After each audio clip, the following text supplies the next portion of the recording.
ఒక మనిషి క్రిమినల్గా మారాడంటే అది అతను తప్పు కాదా? 100 మందిని చంపుతున్న సైకో కిల్లర్స్ను సైతం తప్పు పట్టడానికే వీల్లేదా? అవును, ఒక కరుడుగట్టిన క్రిమినల్ను నడిపించేది అతని మానసిక వైపరీత్యం ఒక్కటే కాదు. పుట్టుకతో వచ్చిన అతగాడి శరీర నిర్మాణంలోని తేడాలు సైతం క్రిమినల్ నేచర్కు కారణాలవుతాయి. ఎలా అంటారా? ఒక్కసారి చూడండి.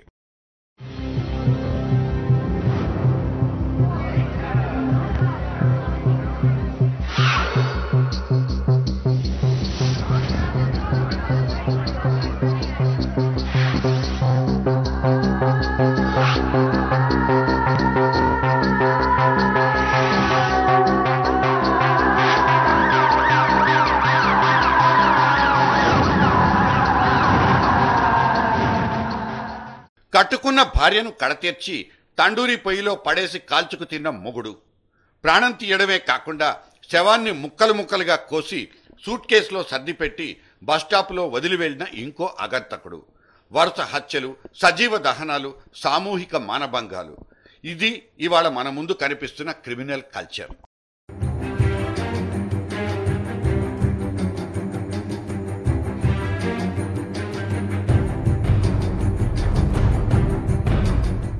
ఒక సీరియల్ కిల్లర్కి ఇంకో సాధు స్వభావికి మధ్య మానసిక స్థితిలో మాత్రమే తేడా ఉంటుందన్నది మన నమ్మకం.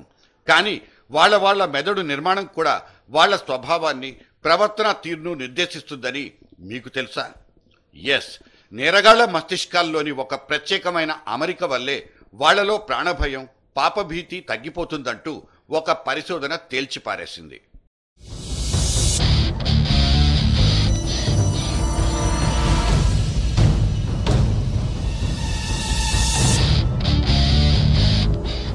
Kings college London.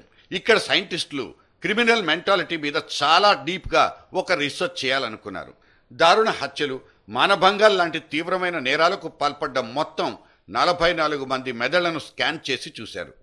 Magnetic resonance imaging అనే ఎంఆర్ఐ స్కాన్ ఇచ్చిన డీటెయిల్స్ చూసి సైంటిస్టులే ఆశ్చర్యపోయారు.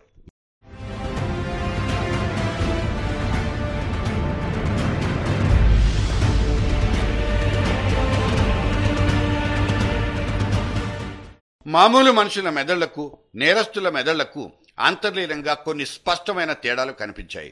ఇతరుల మీద జాలి, కరుణ లాంటి భావాల్ని కలిగించే కొన్ని భాగాలు నేరస్తుల మెదళ్లలో లోపించినట్లు సదరు ఎంఆర్ఐ స్కాన్ రిపోర్ట్ చేసింది.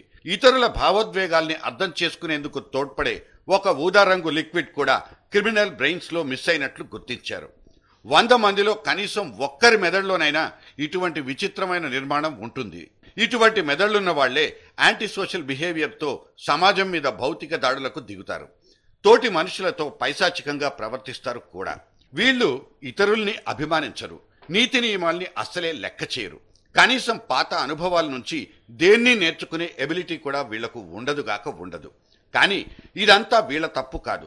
వీళ్లకున్న నాతిరకం మెదళ్లే వీళ్లను దారి మళ్లించేది, దారుణాలకు ఒడిగట్టేలా చేసేది. అసలు పగలు ప్రతీకారాలే తప్ప జాలి, కరుణ లాంటి భావాల్నే వీళ్ల మెదళ్లు వీళ్ల దగ్గరికి చేరనివ్వవు. బిజినెస్ మ్యాగ్నెట్లలో 4%, జైలు ఖైదీల్లో 20% మందికి ఇలా మెదళ్లలో అసాధారణమైన వ్యత్యాసం కనిపిస్తుందని చెప్తున్నారు. ఎదుటి వాళ్ల ఆవేదనలు, ఆక్రందనలు వీళ్లకు అస్సలు పట్టవు. ఎంతటి కిరాతకానికి పాల్పడ్డా తప్పు చేస్తున్నామన్న చిన్నపాటి ఫీలింగ్ కూడా వాళ్లకుండదు. ఇప్పుడు చెప్పండి, తప్పు మనిషిదా లేక వాడి మెదడుదా? లండన్ కింగ్స్ కాలేజ్ స్కాలర్లు చేసిన ఈ పరిశోధన ఒక్క వైద్య శాఖకే కాదు, ఎన్నో సామాజిక మానసిక ఉద్యమాలకు కూడా మంచి దారి చూపించినట్లే అవుతుంది. ఎందుకంటే ఇటువంటి బ్రెయిన్ డిజార్డర్స్తో బాధపడే వాళ్లను ముందుగానే గుర్తించి సరైన రీతిలో ట్రీట్మెంట్ ఇవ్వగలిగితే భవిష్యత్తులో జరగబోయే కొన్ని నేరాలైనా అరికట్టగలిగే ఛాన్స్ ఉంది.